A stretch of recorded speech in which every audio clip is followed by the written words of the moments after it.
प्यारे बच्चों, आज हम कक्षा 8 का 6 चैप्टर वर्ग और वर्गमूल के बारे में समझेंगे। सबसे पहले मैं आपको बताऊंगी कि वर्ग, किसी संख्या का वर्ग क्या होता है और किसी संख्या का वर्गमूल क्या होता है। बहुत सारे उदाहरणों से मैं आपको बताऊंगी ताकि आपके आसान उदाहरणों से समझ में आए। माना अगर हम एक छोटी सी संख्या 1 ले लेते हैं तो उसका वर्ग क्या होगा। उस संख्या को उसी से गुणा करके वर्ग प्राप्त होता है। ठीक है, तो 1 का वर्ग क्या होगा 1, क्योंकि 1 को 1 से गुणा करके 1 आता है। वैसे ही 2 को 2 से गुणा करके 4 आता है, इसलिए 2 का वर्ग कितना हुआ 4। 3 का वर्ग 9, क्योंकि 3 को 3 से गुणा करके 9 आता है। 4 का वर्ग 4 को 4 से ही गुणा करेंगे 16। इसका मतलब है वर्ग हमें कैसे प्राप्त होता है, जिस संख्या का वर्ग ज्ञात करना है उसको उसी से गुणा करना होता है। जैसे 5 का वर्ग करना है तो 5 को 5 से गुणा करेंगे 25। 6 का वर्ग ज्ञात करना है तो 6 को 6 से गुणा करेंगे 36, और इसी तरीके से ये अनंत तक बढ़ते रहेगा। ठीक है, ये तो आपके छोटे उदाहरण हैं और फिर ये आगे बढ़ते जाएगा। जैसे 11 का है तो 11 को 11 से गुणा करेंगे 121 आएगा। 12 को 12 से गुणा करेंगे 144 आएगा। 13 को 13 से गुणा करेंगे 169 आएगा। तो किसी भी संख्या का वर्ग प्राप्त करने के लिए, चाहे वो कितनी भी बड़ी संख्या क्यों ना हो, आप उस संख्या को उसी संख्या से गुणा करोगे तो जो भी आपका उत्तर आएगा वह उस संख्या का वर्ग होगा। ठीक है, अब हम समझते हैं कि वर्गमूल क्या होता है। जैसे माना कोई भी संख्या 4 है तो उसका वर्गमूल 2 है। क्यों है 4 का वर्गमूल 2? इसलिए है क्योंकि 2 को 2 से गुणा करके हमें अपनी संख्या वापस प्राप्त हो जाती है। ठीक है, 9 का वर्गमूल 3 है, क्योंकि 3 को 3 से गुणा करके हमें अपनी संख्या वापस प्राप्त हो जाती है। तो वर्ग अलग चीज़ है और वर्गमूल अलग चीज़ है। वर्ग करते समय तो हमें जो संख्या दी है उसको हम उसी से गुणा करके जो उत्तर आता है वह हमारा वर्ग होता है। लेकिन वर्गमूल वह संख्या होती है जिसको उससे गुणा करके हमारी संख्या प्राप्त हो जाए। जैसे 16 का वर्गमूल 4 है, क्योंकि 4 को 4 से गुणा करके 16 आता है। 25 का वर्गमूल 5 है, क्योंकि 5 को 5 से गुणा करके 25 आता है। 36 का वर्गमूल 6 है, क्योंकि 6 को 6 से गुणा करके 36 आता है। ठीक है, तो वर्गमूल वह संख्या है जिसको उसी से गुणा करके हमें अपनी संख्या प्राप्त हो जाए। किसी भी संख्या का वर्गमूल, जैसे 49, उसका वर्गमूल वह संख्या है, जैसे 7 है उसका वर्गमूल, क्योंकि 7 को 7 से गुणा करके 49 आता है। ठीक है, तो यह वर्ग और वर्गमूल में अंतर है। ठीक है, अब इसकी अगर परिभाषा में जाएं तो वर्ग की परिभाषा, जब किसी संख्या को स्वयं उसी संख्या से गुणा किया जाए तो प्राप्त संख्या उस संख्या का वर्ग कहलाती है। अब आपके समझ में आ गया होगा, जब किसी संख्या को स्वयं उसी संख्या से गुणा किया जाए तो प्राप्त संख्या उस संख्या का वर्ग कहलाती है। यानी कि अगर किसी संख्या का वर्ग आपको ज्ञात करना है तो आप क्या करोगे, उस संख्या को उसी से गुणा कर दोगे। जैसे आपसे कहा जाए 4 का वर्ग याद करो, तो आप 4 को 4 से गुणा करोगे 16। ऐसे कोई भी संख्या हो जाएगी। जैसे 1000 का कहेंगे 1000 का, तो 1000 को 1000 से गुणा करोगे तब हमें उसका उत्तर प्राप्त होगा। और वर्गमूल क्या है, किसी संख्या का वर्गमूल वह संख्या है जिसे स्वयं से गुणा करने पर दी गई संख्या प्राप्त हो। यानी कोई भी संख्या है उसका वर्गमूल वह संख्या है जिससे उसी संख्या को स्वयं उससे, यानी कि कोई भी संख्या है उसका वर्गमूल वह संख्या होगी जिसे स्वयं से गुणा करने पर दी गई संख्या प्राप्त हो। जैसे माना 4 का वर्गमूल 2 है, क्योंकि 2 को स्वयं से गुणा करने पर 4 प्राप्त होता है। ठीक है, तो किसी संख्या का वर्गमूल वह संख्या है जिसको उसी से गुणा करने पर हमें हमारी संख्या प्राप्त हो जाए। हमारी संख्या क्या है 4, और हमने कहा 4 का वर्गमूल 2 है। क्यों? क्योंकि 2 को स्वयं 2 से गुणा करने पर 4 प्राप्त होता है। ठीक है, ये हो गया।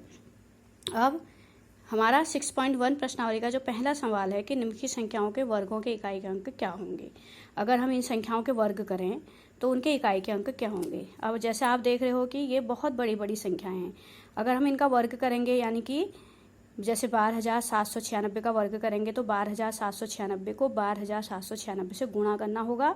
उसके बाद उत्तर में हम देखेंगे कि इकाई का अंक क्या है। तो इस सवाल को करने का हमारे पास एक सरल तरीका है। हम क्या करते हैं, सरल तरीका यह है कि हमें इतनी बड़ी बड़ी संख्याओं के वर्ग ज्ञात करने की जरूरत ही नहीं है, जबकि हमसे पूछा गया है कि अगर हम इनके वर्ग ज्ञात करेंगे तो वर्गों के इकाई के अंक क्या होंगे। लेकिन एक सरल मेथड है इसकी कि हम क्या करेंगे, हम इतनी बड़ी बड़ी संख्याओं के वर्ग नहीं करेंगे, हम केवल इकाई के अंक का वर्ग करेंगे। हमारी संख्या क्या है 81 के इकाई का अंक 1 है, तो हम 1 का ही वर्ग करेंगे। 1 का वर्ग 1 होता है, तो इस संख्या का यानी 81 के वर्ग का इकाई का अंक भी 1 ही होगा। संख्या के वर्ग के इकाई का अंक, यानी कि हमें 81 को 81 से गुणा करके उसका वर्ग ज्ञात करने की जरूरत नहीं है। हमें सिर्फ 81 के इकाई के अंक का वर्ग करेंगे, वही 81 के वर्ग का भी इकाई का अंक होगा। ठीक है, जैसे इसका इकाई का अंक 2 है तो 2 का वर्ग कितना होता है 4, तो 272 के वर्ग का इकाई का अंक कितना होगा 4। 799 के वर्ग का इकाई का अंक 1 होगा, क्योंकि 799 के इकाई का अंक कितना है 9 है। 9 को 9 से गुणा करो 81, तो इसका इकाई का अंक 1 है, तो इसके वर्ग का इकाई का अंक भी 1 होगा। इसी तरीके से 3853 हमारी संख्या है, तो हम पूरे का वर्ग नहीं निकालेंगे, हम केवल 3 का वर्ग, क्योंकि 3 इकाई का अंक है। 3 का वर्ग कितना होता है 9, तो इस पूरी संख्या का जब हम वर्ग करेंगे तो उसके इकाई का अंक 9 होगा। वैसे ही 1234 के का वर्ग करने पर इकाई का अंक 6 होगा, क्योंकि इसके इकाई अंक 4 का वर्ग करने पर 16 हो रहा है और 16 का इकाई का अंक 6 है। वैसे ही 26,387 के वर्ग करने पर इकाई का अंक 9 होगा, क्योंकि इसके इकाई के अंक का वर्ग करने पर हमें 49 प्राप्त होता है, जिसका इकाई का अंक 9 है। इसी तरीके से 52,698 का 8 है इकाई का अंक, तो 8 का वर्ग 64 होता है, इसलिए इस पूरी संख्या के वर्ग का इकाई का अंक 4 होगा।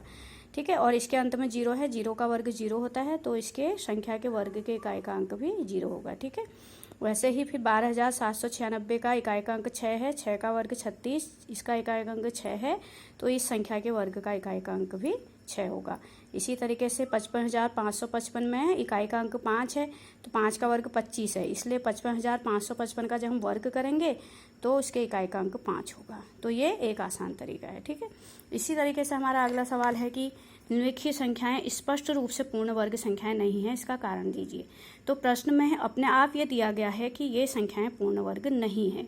ठीक है, और हमें कारण बताना है। तो बच्चों मैं आपको बता दूं कि कोई भी संख्या जो 2 पे समाप्त होती है, 3 पे समाप्त होती है, 7 पे समाप्त होती है, 8 पे समाप्त होती है और विषम जीरो पर, विषम जीरो मतलब उसके लास्ट में या तो 3 जीरो होंगे या 1 जीरो होंगे, ऐसी संख्या पूर्ण वर्ग संख्या नहीं होती है। ठीक है, जो संख्या कहाँ पे समाप्त हो, 2 पे, 3 पे, 7 पे, 8 पे और विषम जीरो पे। तो यदि कोई संख्या 2, 3, 7, 8 या तथा विषम शून्य पर समाप्त होती है तो पूर्ण वर्ग संख्या नहीं होती है। यदि कोई संख्या 2, 7, 8, 3 तथा विषम शून्य पर समाप्त होती है तो पूर्ण वर्ग संख्या नहीं होती है। तो उपरोक्त सभी संख्याएं या तो 2 पे समाप्त हो रही हैं, या 3 पे, या 7 पे, या 8 या विषम शून्य पर समाप्त हो रही हैं, अतः पूर्ण वर्ग संख्याएं नहीं है। तो इन संख्याओं के बारे में स्पष्ट है कि पूर्ण वर्ग संख्या नहीं है, क्योंकि जैसी आपके सामने संख्या आएगी आप देखोगे वो कहाँ पर समाप्त हो रही है। अगर वो 2 पे समाप्त हो रही, 3 पे समाप्त हो रही, 8 पे समाप्त हो रही, 7 पे समाप्त हो रही या विषम जीरो पे समाप्त हो रही तो पूर्ण वर्ग नहीं होगी, ये उसकी स्पष्ट पहचान है। और यदि कोई संख्या 0, 1, 5, 6, 9 पे समाप्त होती है तो वह पूर्ण वर्ग संख्या होती है। इसका मतलब हम उसका वर्गमूल निकाल सकते हैं। इनका तो स्पष्ट रूप से नहीं निकाल सकते वर्गमूल, पूरा वर्गमूल इन संख्याओं का नहीं निकल सकता, क्योंकि ये संख्याएं 2, 3, 7, 8 और विषम जीरो पर समाप्त हो रही। लेकिन जो बाकी बची हुई संख्याएं हैं जो 0, 1, 5, 6, 9 पे समाप्त हो रही हैं, तो उन संख्या का पूरा वर्गमूल हम निकाल सकते हैं। ठीक है, इनका तो निकाला जा सकता है, लेकिन इनका स्पष्ट रूप से नहीं निकाला जा सकता।